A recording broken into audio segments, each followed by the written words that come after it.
Unité 1, page 7. C'est la rentrée des classes. La plupart des élèves ne se connaissent pas. Ils font connaissance avec leurs maîtres et les camarades. Je me présente. Je m'appelle Zacharia. Je suis l'enseignant de français. Enchanté, monsieur. Et toi, comment t'appelles-tu? Mon nom est Majda. Et ce garçon en chemise jaune, qui est-ce? C'est Nabil et elle, c'est ma camarade Loubna. Elle vient de s'inscrire dans notre école.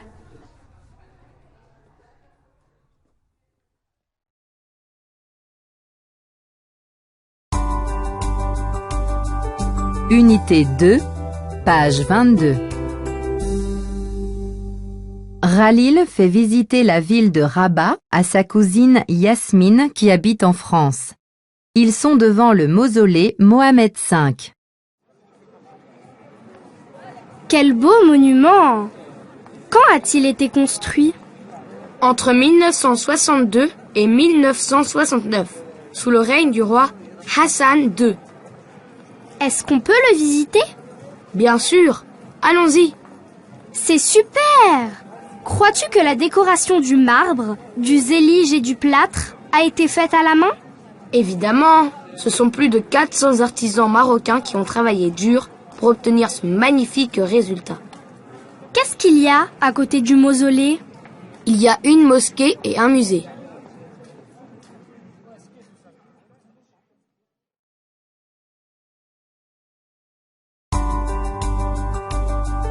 Unité 2, page 38. Salim, Riyad, Kenza et Sarah visitent une galerie de photos à Fès. Ils sont devant des photos représentant les défunts rois du Maroc. Un guide les accompagne. Quel beau musée!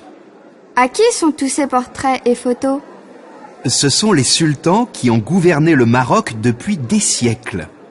Est-ce que vous pouvez nous donner des informations sur certains d'entre eux? Bien sûr. Ici, vous avez une célèbre photo de feu le sultan Mohamed V, à son retour de l'exil. À quel moment a été prise cette autre photo? C'est une photo qui représente feu Sa Majesté le roi Hassan II, fils du roi Mohamed V, lors d'un discours présenté à la fête du trône.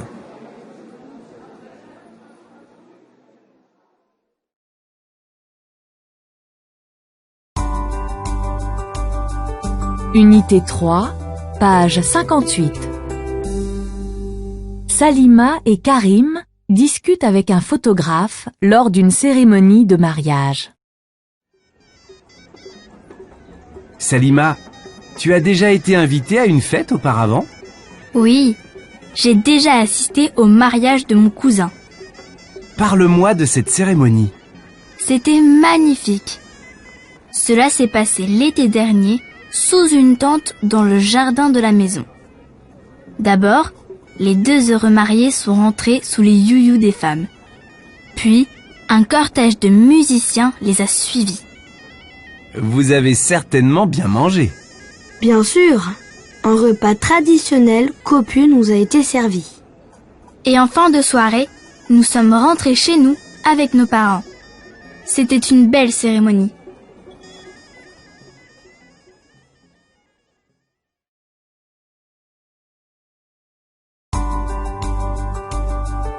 Unité 3, page 74. Dans une ambiance festive, Sophia, une amie invitée à la cérémonie du baptême de Mehdi, parle à Souad, la tante du bébé. Je suis heureuse d'assister à cette cérémonie. Oh, qu'il est mignon ce bébé. Moi aussi, je le trouve superbe. En plus, il ressemble à sa maman. Quel prénom lui avez-vous donné? Mehdi.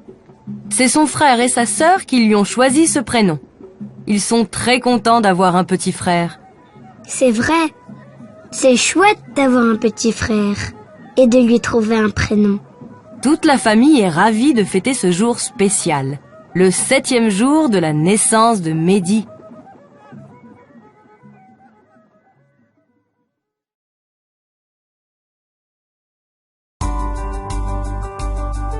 Unité 4, page 94.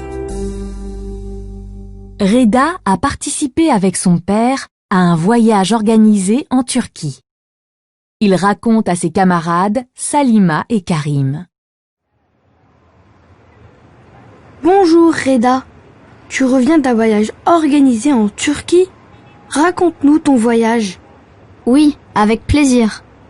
Combien de temps a duré votre séjour? 5 jours. Le premier jour, à bord d'un bateau touristique, nous avons admiré la beauté du Bosphore et de la ville d'Istanbul.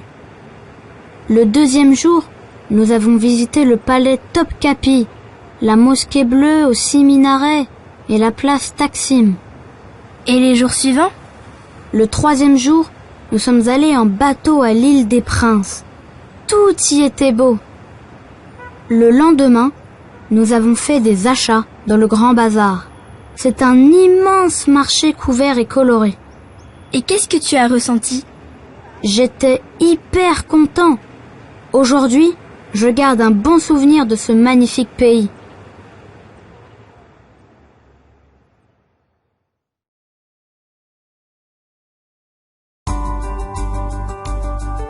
Unité 4, page 110.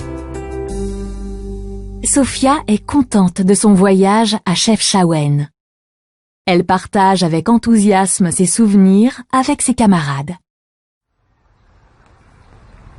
Pendant les vacances de fin d'année, je suis allée en voiture avec mes parents à Chefchaouen. Cette ville est jolie et tranquille. On y trouve plusieurs sites et monuments à découvrir. Pour commencer, on s'est promené dans les petites ruelles bleues de la Médina et on a acheté plein de souvenirs dans les bazars. Le jour suivant, on a visité la Casbah, ses beaux jardins et le musée. Ensuite, en arrivant à la place publique Ouata El Hammam, où il y a plusieurs cafés et restaurants, on a commandé un plat traditionnel et du thé à la menthe. C'était délicieux. Finalement, le dernier jour, on a fait une longue promenade de la source Ras Al-Ma jusqu'à la mosquée Bouzafar. De là-haut, la vue sur la ville est magnifique. Le soir, on a repris la route. Nouvelle destination, Tétouan et Tanger. J'ai beaucoup aimé cette petite ville bleue et la nature qui l'entoure. J'aimerais bien y revenir une autre fois.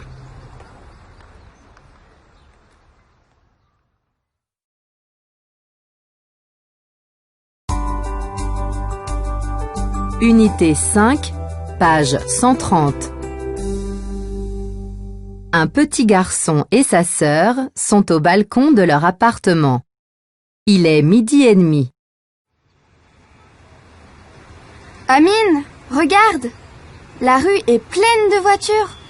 Qu'est-ce qui provoque un tel embouteillage? Tu dois savoir, Salima, qu'il est 12h30. C'est l'heure où plusieurs personnes rentrent chez eux dans leur voiture personnelle. Amine, tu vois toutes ces fumées que dégagent les voitures? Eh oui, c'est une des principales causes de la pollution de l'air dans le monde. Il se trouve que la pollution de l'air est la responsable de nombreuses maladies respiratoires. C'est tout à fait cela. Les gens doivent utiliser d'autres moyens de transport non polluants, comme les trams ou les vélos.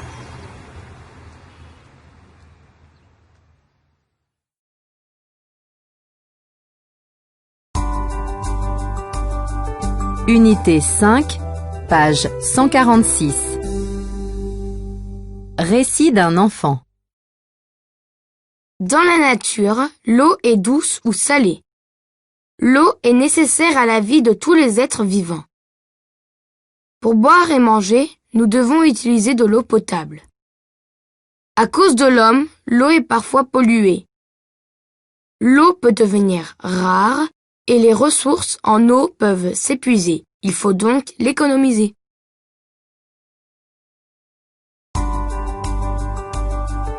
Unité 6, page 166.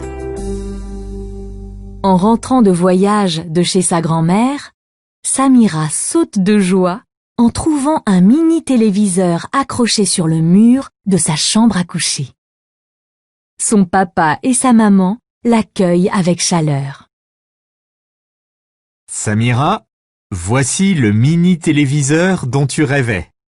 Oh, mille merci. Enfin, je ne vais plus vous déranger. Et je peux l'utiliser comme je veux et quand je veux? Tu sais, Samira, un mini-téléviseur ne doit pas être utilisé comme on veut et quand on veut. Comment l'utilise-t-on?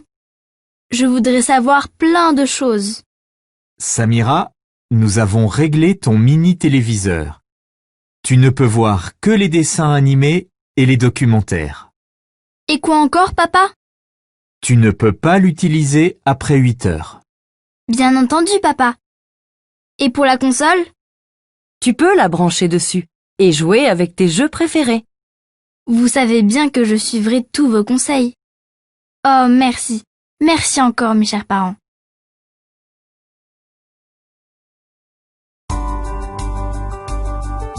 Unité 6, page 182. Samir a visité l'usine où travaille son père. Son professeur lui demande de raconter cette visite à ses camarades de classe. Je n'oublierai jamais le jour où mon père m'a emmené avec lui à l'usine où il travaille. C'est une usine de fabrication de voitures à l'aide de robots. Ces robots sont gigantesques, avec des membres comme les humains. On trouve 1 ou 2 robots sur chaque chaîne de montage. Chaque robot s'occupe d'une tâche. Il place les pièces là où il faut, avec beaucoup de précision. En cas d'anomalie, le robot intervient comme une personne. Il parle. Tout ça est programmé dans son système. Ce jour-là, j'étais très heureux de voir comment les robots aident les hommes dans leur travail. Mon père m'a dit: Tu sais, Samir, les robots rendent service à l'homme et lui facilitent les tâches, mais font beaucoup de chômeurs.